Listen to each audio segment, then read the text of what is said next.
धन्यवाद हो इस सुंदर समय के लिए। हालेलुया। आइए हम परमेश्वर के वचन से देखेंगे। जिस बात को बता रहा हूँ वो है वचन में जीवन है। यूहन्ना की पुस्तक 1 अध्याय उसका 1 आयत को हम लोग पढ़ेंगे। आदि में वचन था, लिखा है आदि में वचन था और वचन परमेश्वर के साथ था, और लिखा है वह वचन परमेश्वर के साथ था और वचन परमेश्वर था। जी हाँ, लिखा है वचन परमेश्वर था। इसी का 4 आयत उसमें जीवन था, वो लिखा है जी हाँ, उसमें जीवन था और वो जीवन हाँ। मनुष्यों की ज्योति था। उसमें जीवन था और वो जीवन मनुष्य की ज्योति था। वह एक बात लिखी है, उसमें जीवन था। वचन में जीवन है। आज हमारे पास में सब कुछ हो सकता है, लेकिन क्या हमारे पास में जीवन है? आज लोग के पास में तमाम दुनिया की चीजें हैं, तमाम जो उनको संसारी तमाम चीजें उनके पास में है, लेकिन क्या जीवन है? जब हम बाइबल से पढ़ते हैं धनवान और लाजर के विषय में, जब हम पढ़ते हैं लूका की पुस्तक 16 अध्याय उसका 19 आयत से लेकर 23 आयत तक। एक धनवान मनुष्य था जो बैंजनी कपड़े और मलमल पहनता और प्रतिदिन सुख विलास और धूमधाम के साथ रहता था। लाजर नाम का एक कंगाल घावों से भरा हुआ उसकी डेवड़ी पर छोड़ दिया जाता था, और वो चाहता था कि धनवान की मेज पर की जूठन से अपना पेट भरे, यहाँ तक कि कुत्ते भी आकर उसके घावों को चाटते थे। ऐसा हुआ कि वो कंगाल मर गया और स्वर्गदूतों ने उसे लेकर अब्राहम की गोद में पहुंचाया।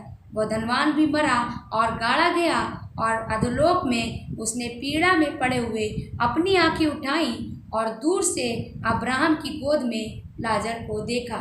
जी हाँ, यहाँ पे 2 व्यक्ति के विषय में जब देखते हैं। पहला वो धनवान व्यक्ति जो संसार में रह के दुनिया में बहुत अच्छे से रह रहा है, अच्छे से खाता है, अच्छे से पहनता है, हालेलुया, और तमाम सुख विलास में रहता है। दूसरे व्यक्ति के विषय में देखते हैं, लाजर के विषय में, जो घावों से भरा था, हालेलुया, और वो धनवान की डेवड़ी पर छोड़ दिया जाता था ताकि धनवान की छुटन से अपना पेट भरे। ऐसे लिखा है एक दिन दोनों की मृत्यु हुई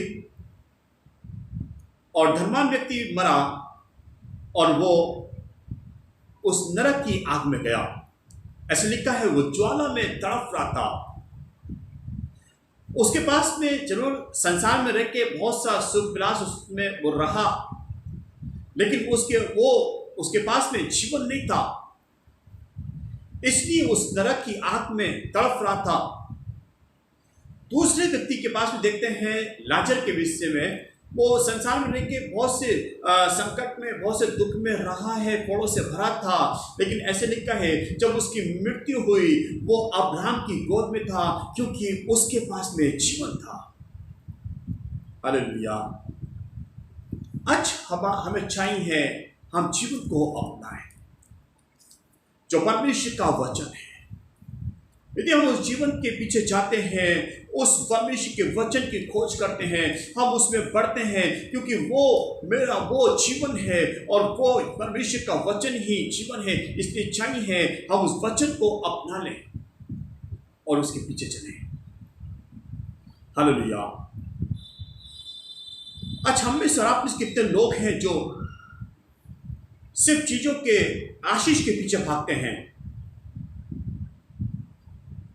लेकिन मैं इस बात को क्या कहना चाहूंगा, सिर्फ चीजों के और आशीष के पीछे ही नहीं, परंतु जीवन के पीछे जाए, वचन के पीछे जाए।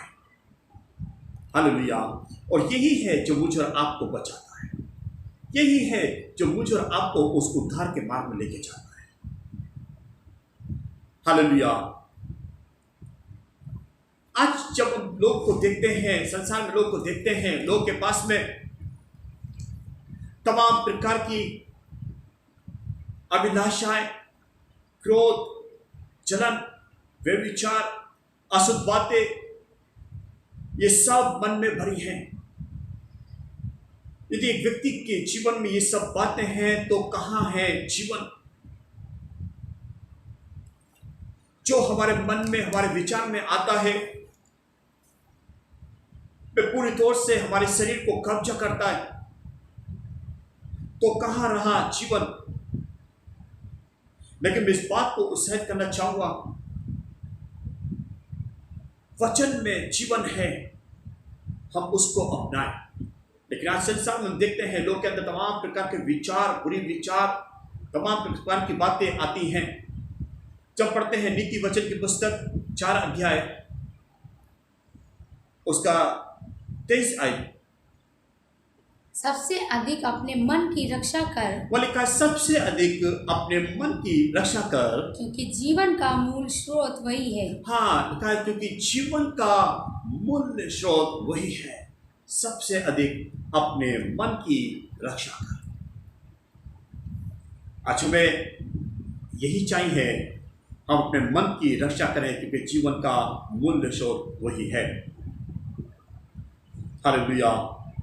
मत्ती की पुस्तक 12 अध्याय 35 और 36 आयत, भला मनुष्य भले मन के, बल्कि का भला मनुष्य भले मन के भले भंडार से भले भंडार से भली बातें निकालता जी है। हाँ भली बातें निकालता है। बुरा मनुष्य बुरा मनुष्य बुरे भंडार से बुरे भंडार से बुरी बातें निकालता है। बुरी बातें निकालता है। और मैं तुमसे कहता हूँ और मैं तुमसे कहता हूँ कि जो जो निकम्मी बातें हाँ, मनुष्य कहेंगे, जो जो निकम्मी बातें मनुष्य कहेंगे, न्याय के दिन हाँ, वे हर एक उस बात का लेखा देंगे। न्याय के दिन हर एक बात का लेखा देंगे। इसलिए हम क्या विचार करते हैं, हम क्या सोचते हैं, हम क्या अपने मन से निकालते हैं, एक दिन इस सब बातों का हमें लेखा देना होगा। इसलिए अपने मन में सही बातों को, सही विचारों को रखें। जब हम अपने मन में परमेश्वर के वचन को रखते हैं, क्योंकि ये जीवन है, जब हम सही बातों को बोलते हैं, हम सही बातों को सोचते हैं, हालेलुया, क्योंकि हम अपने मन के भंडार से एक सही बातों को निकालते हैं। जब हम देखते हैं, बाइबल से बताती है उस लहू बहने वाली स्त्री के विषय में, बाइबल इस बात को कहती है, वे अपने मन में, उसकी अपने मन में कहती थी, यदि मैं उसके वस्त्र को छू लूंगी तो मैं चंगी हो जाऊंगी। उस लहू वाली और बहने वाली स्त्री ने अब ये कहा, यदि मैं उसके वस्त्र को छू लूंगी मैं चंगी हो जाऊंगी, क्योंकि लिखा है, क्योंकि अपने मन में वो इस बात को कहती थी। हालेलुया। आज हमारे लिए भी ये जरूरी है। इसलिए अपने मन को परमेश्वर के वचन से भर लें, ताकि जब हम परमेश्वर के वचन से अपने मन को भरते हैं, हम वही निकालते हैं। हालेलुया। बाइबल से लिखा है, मत्ती की पुस्तक 4 अध्याय उसका 4 आयत में पढ़ेंगे तो यीशु इस प्रकार से कहा, मनुष्य केवल रोटी ही से नहीं परंतु हर एक उस वचन से जो परमेश्वर के मुख से निकलता है जीवित रहेगा। जो वचन जो मुंह से निकलता है, जो परमेश्वर का वचन को आप बोलते हैं, उससे जीवित रहेगा, क्योंकि परमेश्वर का वचन में जीवन है। मैं इस बात को सहन करना चाहूंगा, अपने आप को परमेश्वर के वचन से भर लें, ताकि जब हम बोलते हैं, जब बातचीत करते हैं, हालेलुया, हम परमेश्वर के वचन को बोलें, हम दूसरे लोगों से परमेश्वर के वचन को बोलें, ताकि इसके द्वारा जीवन है। आज मेरा आपके लिए इस बात को है आप इस बात को सोचें, क्या हम अपने आप को परमेश्वर के वचन से भर रहे हैं? क्या हम इस जीवन पे द्वारा चल रहे हैं? क्या हम इस जीवन को अपना रहे हैं, इसके अनुसार चल रहे हैं? हालेलुया। परमेश्वर के वचन के अनुसार हम सबको आशीष दे। आइए हम प्रार्थना करें। स्वर्ग के पिता प्रभु जी, हम आपको धन्यवाद देते हैं आपके सुंदर वचन के लिए। आपने हमें सिखाया कि आपका वचन में जीवन है। पिता, हम आपको धन्यवाद करते हैं। प्रभु, हम प्रार्थना करते हैं अपने वचन के अनुसार चलने के लिए, ऐसा जीवन को जीने के लिए हमारी सहायता करें। प्रभु, प्रार्थना करते हैं जितने लोग आपके वचन को सुनते हैं जीवन में भी आपकी आशीष मिले। धन्यवाद प्रभु, प्रार्थना सुनिए यीशु मसीह के नाम में, आमीन। आप सभी को जय मसीह की, परमेश्वर आपको आशीष दे।